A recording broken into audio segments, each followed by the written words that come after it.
जय हिंद दोस्तों, स्वागत है आप सभी का एक बार फिर से एक नए वीडियो के साथ। और इस वीडियो में हम डिस्कस करने वाले हैं असम राइफल्स के बारे में।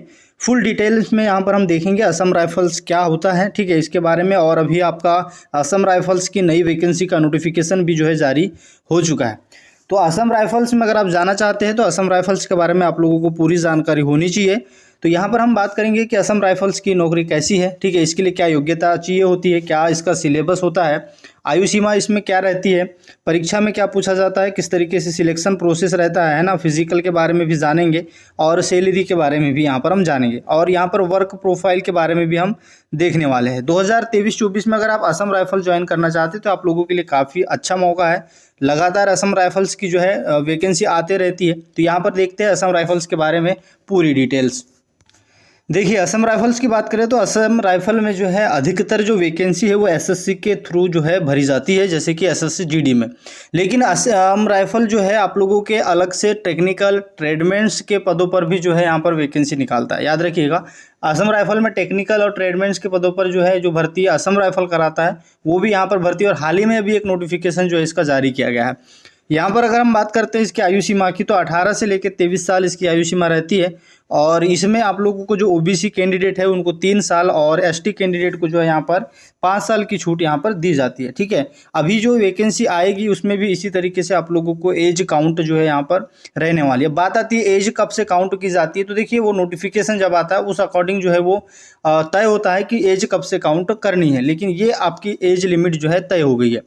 अब यहाँ पर असम राइफल्स की बात करें, इसमें योग्यता क्या रहती है, तो भारत का नागरिक आपको होना चाहिए। वैसे तो नेपाल, भूटान है ना, यहाँ के भी नागरिक इसमें फॉर्म फिलअप कर सकते हैं। और इसके लिए क्वालिफिकेशन सिर्फ और सिर्फ 10वीं पास आपको मांगता है। अगर आप 10वीं पास है तो आप जो है इसका फॉर्म अप्लाई कर सकते हैं। इसमें परसेंटेज भी नहीं मांगता है कि आपके 10वीं में किसी प्रकार से मतलब परसेंटेज जो है होने चाहिए। अगर आप जो है 33% के साथ भी पास है तो आप इसमें फॉर्म अप्लाई कर सकते हैं।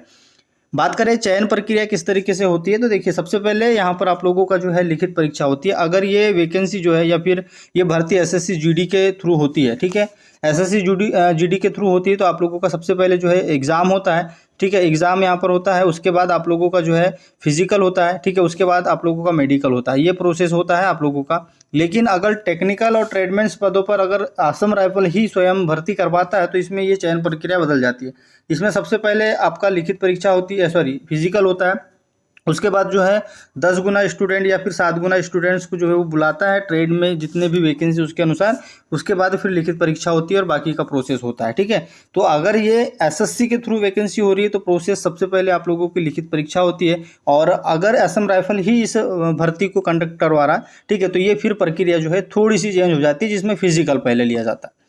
अब देखिए असम राइफल्स की बात करें, इसमें फिजिकल किस तरीके से होता है, तो देखिए सेम रहता है, चाहे टेक्निकल हो, ट्रेडमेंट्स हो, किसी भी पदों के लिए भर्ती हो, चाहे जीडी के पद हो। और हम यहाँ पर जीडी की ही बात कर रहे हैं। तो यहाँ पर फिजिकल आपकी 5 किलोमीटर की दौड़ होती है जो कि 24 मिनट में, ठीक है, ये मेल कैंडिडेट के लिए रहता है। और फीमेल के लिए जो है 8 किलोमीटर की दौड़ होती है, ठीक है, याद रखिएगा। सॉरी 1600 मीटर की दौड़ होती है 1.6 की। और इसके लिए जो है 8.30 सेकेंड आपको यहाँ पर दिया जाता है, याद रखिएगा। अब इसमें जो सीना मांगा जाता है वो आपका 80 से लेकर 85 सेंटीमीटर आपका सीना होनी चाहिए। और ऊंचाई जो है 170 सेंटीमीटर होनी चाहिए। बात आती है टेक्निकल और ट्रेडमेंट्स में, अगर आप इसमें फॉर्म अप्लाई करते हैं तो फिर 165 सेंटीमीटर हाइट यहाँ पर ली जाती है, ठीक है, वो ट्रेड के अनुसार। लेकिन जीडी के लिए 170 सेंटीमीटर आपको हाइट यहाँ पर चाहिए होती है। अब देखिए सिलेबस किस तरीके से रहता है, तो इसमें अगर एसएससी जीडी के थ्रू होती है एग्ज़ाम, तो इस बार एसएससी ने जो है पैटर्न बदल दिया है। तो यहाँ पर क्या होगा कि आपके 80 जो है क्वेश्चन रहेंगे जो कि 160 अंक के रहेंगे, ठीक है। यहाँ पर रीजनिंग से आपके जो है 20 प्रश्न रहेंगे, है ना, जनरल नॉलेज से 20, इंग्लिश से 20 या हिंदी से 20 और मैथ से 20 रहेंगे। इसके लिए एक प्रश्न के लिए दो प्रश्न, दो जो है आपको नंबर दिए जाएंगे और 60 मिनट का आपको समय दिया जाता है, ठीक है। 1.5 की जो है यहाँ पर नेगेटिव मार्किंग भी रहती है, 1/4 की नेगेटिव मार्किंग रहती है, याद रखिएगा, है ना, ये आप लोगों की। और इसमें अगर जो है असम राइफल टेक्निकल ट्रेडमेंट्स की बात करें तो उसमें क्या होता है कि आप लोगों को जो है पहले एग्जाम सॉरी फिजिकल होता है, उसके बाद जो एग्जाम होती है उसमें 100 नंबर का जो पेपर है वो पूछा जाता है, ठीक है, 100 नंबर का पेपर होता है। ये सारे जो है यहाँ पर 25-25 जो है सेम टॉपिक रहेंगे, लेकिन जो प्रश्नों की संख्या है वो ज़्यादा हो जाती है, ठीक है। आगे देखते हैं यहाँ पर सैलरी किस तरीके से रहती है, तो देखिए इसमें आप लोगों का बेसिक जो पे रहता है वो 21,700 रहता है, ठीक है, टीए, ठीक है, सॉरी जो आपका ट्रांसपोर्ट अलाउंस या ट्रेवलिंग अलाउंस बोल सकते हैं आप, यात्रा भत्ता, वो आपका 1224 रहता है। हाउस रेंट जो है आपका 2500 के प्लस मिलता है, ठीक है। डीए आपका 434 है ना। टोटल अर्निंग यहाँ पर 25,000 के ऊपर जो है ये चले जाती है, ठीक है, याद रखिएगा। और ग्रॉस ये कट के जो है आप लोगों का एनपीएस वगैरह सारी चीज़ें कटती है, वो आपका 23,000 तक यहाँ पर शुरू में आपको ये सैलरी बनती है, ठीक है।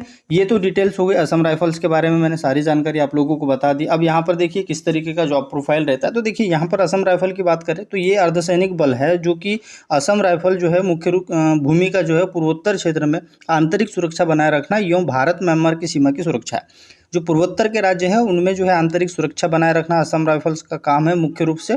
और असम जो है वो म्यांमार की सीमाओं से जुड़ा हुआ है, तो वहाँ की जो भारत म्यांमार की जो सीमा है उसकी सुरक्षा करना, ठीक है। तस्करी जो चीज़ें होती है, एक देश से दूसरे देश में आदान प्रदान जो चीज़ें होती है, उनमें सारी चीज़ें भूमिका निभाता है असम राइफल, ठीक है। और असम राइफल से जुड़े जो भी डाउट है तो आप कमेंट कर सकते हैं, मैं इसके कमेंट्स को आपके जवाब दे दूंगा। चलिए मिलते हैं नेक्स्ट वीडियो में। जय हिंद।